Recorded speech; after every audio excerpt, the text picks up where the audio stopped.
والصلاة والسلام على أشرف الأنبياء والمرسلين خاتم النبيين مولانا أبي القاسم محمد اللهم صل على محمد وآل محمد السيدين الطاهرين المعصومين المظلومين ولعنة الله على أعدائهم أجمعين.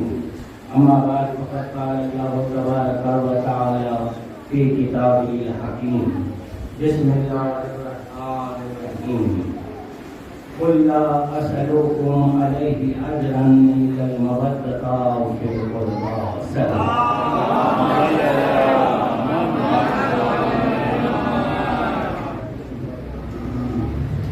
عابد بھائی آپ آگے آ جائیں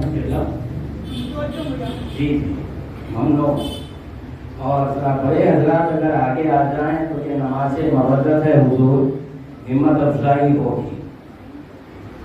ایک معرفت کی سلوات پڑھتے ہیں آپ.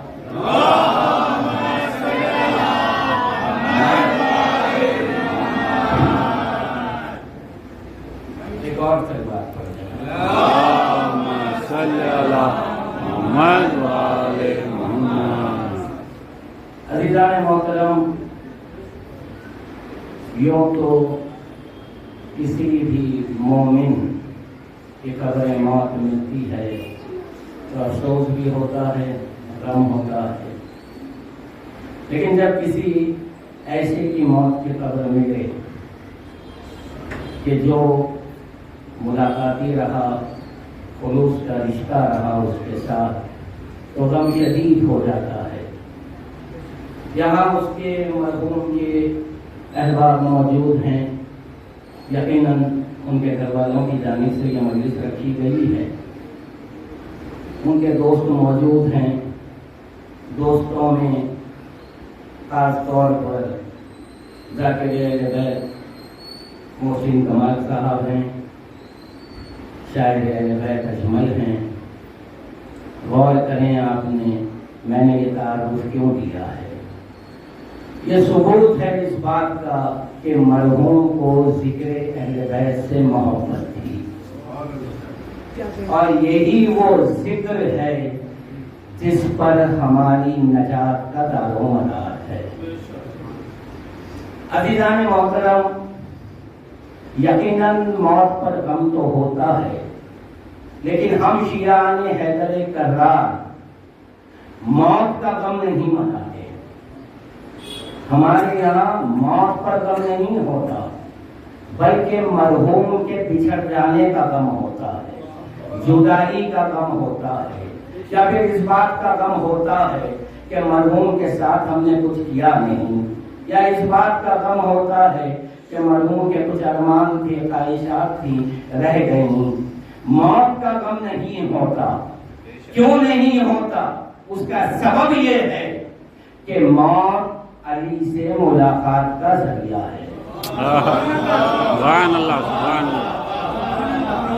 پڑھنے میں آسانی ہوتی ہے جب سامعین ساتھ ہیں. ایک معرفت کی سلوات پڑھ رہا ہوں. اللهم صل على محمد وآل محمد. عزیزان محترم، موت پر مولا کا آنا یقینی ہے. مولا نے ایک جملہ کہا، آپ نے یہ تو سنا ہے کئی بار، یہ ارشاد یہ قول کئی بار سنا کئی ذاکرین سے. مولا نے حارث حمدانی سے کہا تھا کہ ہر مرنے والا مجھے دیکھے گا. لیکن نہج الاسرار میں اس کی اور وضاحت موجود ہے، اضافہ ہے جملہ. مولا کہتے ہیں ہر مرنے والا مجھے دیکھے گا، مومن ہو یا کافر. مولا بتا رہے ہیں کہ ایک لمحے میں اگر کائنات میں 1,00,000 اموات بھی ہو جائیں تو ہر موت پر علی رہے گا. یہ نظام قدرت ہے کہ جہاں زندگی کو موت مل رہی ہے وہاں علی کا آنا ضروری ہے. یہاں ایک سوال پیدا ہوتا ہے، اس قول پر کیا بھی گیا، معقول سوال ہے. جواب ہم نے دیا. کچھ لوگ جانتے ہیں، جو جانتے ہیں ان کے علم میں علم تازہ ہو جائے گا، جو نہیں جانتے ان کے علم میں اضافہ ہو جائے گا. سوال بڑا اچھا آیا، کہا کہ جب مولا نے یہ کہا ہے کہ ہر مرنے والا مجھے دیکھے گا چاہے مومن ہو یا کافر. تو قبلہ یہ کیسی بات ہوئی؟ علی کا آنا، مولا کا آنا سبب راحت ہے. مومن کے لیے مولا آ جائیں تو بات سمجھ میں آ رہی ہے. کافر کے مرنے پہ بھی علی آ جائیں تو کیا اسے راحت نصیب ہوگی؟ اس کا جواب سن لے نوجوانوں کہ سورج ہے ایک نور. بہت توجہ چاہوں گا. سائنسدانوں کی تحقیق بتا رہی ہے، ہم نے خود کالج میں یہ پڑھا ہے اور بہت سے ایسے اسٹوڈنٹ یہاں ہوں گے جو اس بات سے واقف ہیں، اس تحقیق سے واقف ہیں کہ کچھ ایسے حشرات الارض ہیں یعنی کیڑے ہیں کہ جب سورج کی روشنی پڑتی ہے تو وہ مر جاتے ہیں. ان کی حیات کتنی ہے؟ رات کی تاریکی میں سورج غروب ہونے کے بعد وہ پیدا ہوئے، طلوع آفتاب ہوتے ہی سورج کی کرنیں ان پہ پڑی اور وہ مر گئے. اور سائنسداں پھر یہ بھی بتاتے ہیں کہ کچھ کیڑے ایسے ہیں کہ سورج کی روشنی پڑتے ہی انہیں زندگی مل جاتی ہے. پتہ یہ چلا سورج ہے نور. ایک نور اثر دو ہیں، کسی کو حیات مل رہی ہے، کسی کو موت مل رہی ہے. علی ہے نور. مومن کی قبر میں آ جائے تو حیات ابدی مل جاتی ہے، راحت مل جاتی ہے. کافر کی قبر میں آئے تو زحمت اٹھانی پڑتی ہے. بابا سے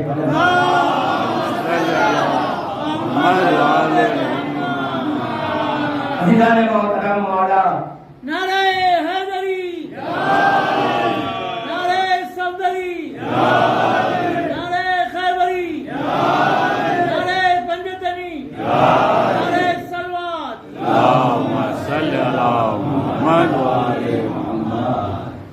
اللہ کی ہر صفت کا اظہار علی سے ہوتا ہے. بے شک علی رحمت کو بھی ظاہر کرتے ہیں، اللہ کے قہر کو بھی.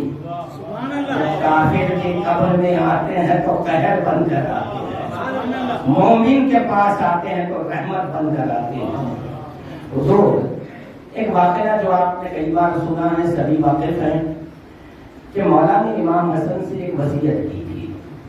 کہا تھا بیٹا دیکھو، جب میری روح پرواز کر جائے تو میرا جنازہ اونٹ پر رکھ دینا، اور یہ اونٹ جہاں رک جائے وہاں میرا مقام قبر ہوگا. جیسا امام نے کہا تھا مولا حسن نے ویسے ہی کیا. مولا علی کے جنازے کو اونٹ پر رکھ دیا. وہ خاص اونٹ تھا، امام نے بتا دیا تھا. اب یہ اونٹ چلا، امام ساتھ چل رہے ہیں، گھر والے جو کار ساتھ تھے وہ ساتھ چل رہے ہیں. اس مقام پر آیا جسے نجف اشرف آج آپ کہتے ہیں کہ وہاں پر آ کر جب اونٹ رک گیا تو امام نے مولا علی نے یہ بھی کہا تھا کہ بیٹا وہاں ایک شخصیت آئے گی، میرا جنازہ اس کے حوالے کر دے. مولا نے دیکھا کہ ایک شخص آیا ہے، نقاب پوش ہے، جیسا مولا علی نے کہا تھا وصیت پہ عمل کیا. علی کے جنازے کو سپرد کر دیا انہوں نے علی کو دفن کر دیا.